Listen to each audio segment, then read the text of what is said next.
वाहिगुरु जी खालसा वाहिगुरु जी की फतेह। जय हिंद, भारत माता की जय। मैं ये पूछना चाह रहा हूं, जितने भी हिंदू हैं उनसे ये पूछना चाह रहा हूं, क्यों भाई अब तो बड़ा स्वाद आ गया होगा तुम लोग को, बहुत मजे आ गए होंगे अब तो। योगराज सिंह ने किसान आंदोलन में तुम्हारे घर की औरतों को 2-2 टके में बिकने वाली औरतें बता दिया। अब तो बड़े खुश हो रहे होंगे तुम, मजे आ रहे होंगे तुम्हें। वहां पे तुम लोग भी थे जब योगराज सिंह ने ये स्टेटमेंट दिया किसान आंदोलन के अंदर कि हिंदू की औरतें 2-2 टके में बिकती थी और उनको हमने बचाया। तू साले पहले अपना घर तो बचा ले योगराज सिंह, तू क्या हिंदुओं की औरतों को बचाएगा? तू तो उनके नाम पे दाग है जिन्होंने बचाया होगा। लेकिन ये क्या स्टेटमेंट है यार कि 2-2 टके में बिकती थी उनकी औरतें। एक एग्जांपल देता हूं आपको। कंगना रनौत ने एक बुजुर्ग महिला के ऊपर एक कमेंट किया और कमेंट बहुत भद्दा कमेंट था, इसकी आलोचना भी हुई और हम लोग भी आलोचना करते हैं इसकी। ऐसा नहीं बोलना चाहिए था, बहुत गंदा कमेंट था जो उन्होंने कमेंट किया बुजुर्ग महिला के ऊपर। लेकिन आप लोगों ने ये महसूस किया कि उसके विरोध में सिर्फ पंजाब के सिख ही नहीं, पूरी ग्लोबल सिख जो कम्युनिटी थी सारी एक साथ आ गए। उनके कलाकार, उनके फिल्म स्टार, उनके मिनिस्टर, उनकी सेलिब्रिटीज, सबके सब एक साथ हो गए। लेकिन तुम साले किस मिट्टी के बनो, तुम्हें ये समझ में नहीं आता है क्या?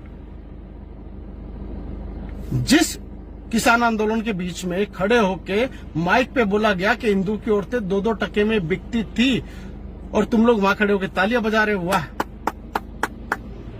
क्या मतलब जमीर मर गया तुम लोगों का? कुछ गैरत बाकी है? जितने भी हिंदू लोग हो, कब जागोगे यार तुम? कौन सी मिट्टी के बने हुए हो? अपने घर से जब निकलोगे ना किसान आंदोलन जाने के लिए, ट्रैक्टर लेके, गाड़ियां लेके, तो कम से कम अपने घर में बता के जाना अपनी माँ और बहनों को कि तुम्हारे बारे में क्या सोच रहे हैं वहां के लोग।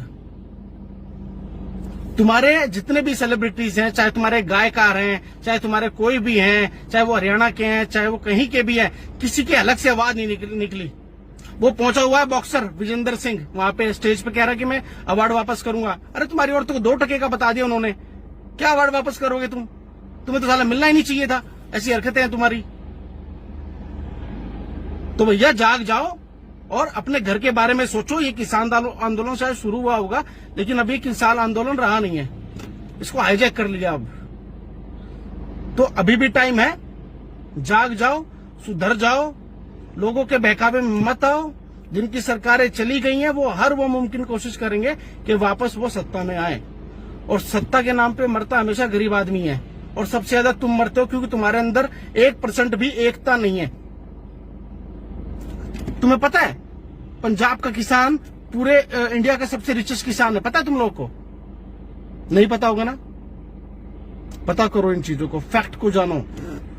कितनी चीजें गवर्नमेंट ने प्रोवाइड करा रखी है, ना सिर्फ इस गवर्नमेंट ने, पुरानी गवर्नमेंट ने भी प्रोवाइड कराई होंगी।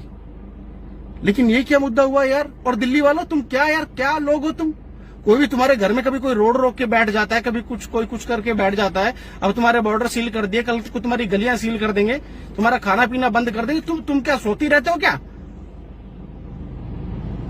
अपने घरों से निकलो और अपोज करो, विरोध करो। जो किसान है वो किसान है, लेकिन बहुत से लोग हैं जो किसान नहीं है और वो सिर्फ अपने मुद्दे लड़ रहे हैं, अपने फायदे की चीजें लड़ रहे हैं। इसमें इससे ज्यादा कुछ भी नहीं है। और एक बार फिर याद दिलाने चाहता हूं हिंदुओं को, जब भी अपने घर से निकलो अपनी माताओं बहनों को ये बता के निकलना कि तुम्हारे बारे में ऐसी बातें होती हैं कि तुम 2-2 टके में बिकती थी। और फिर तुम्हारा जमीर अगर गवाही दे तब अपने ट्रैक्टर ट्रॉलियां लेके निकल जाना वहां पे। और अब भी नहीं जागे तो तुम मरे हुए के समान हो, कुछ हो ही नहीं सकता तुम लोग का। जय हिंद, भारत माता की जय। खुश रहो।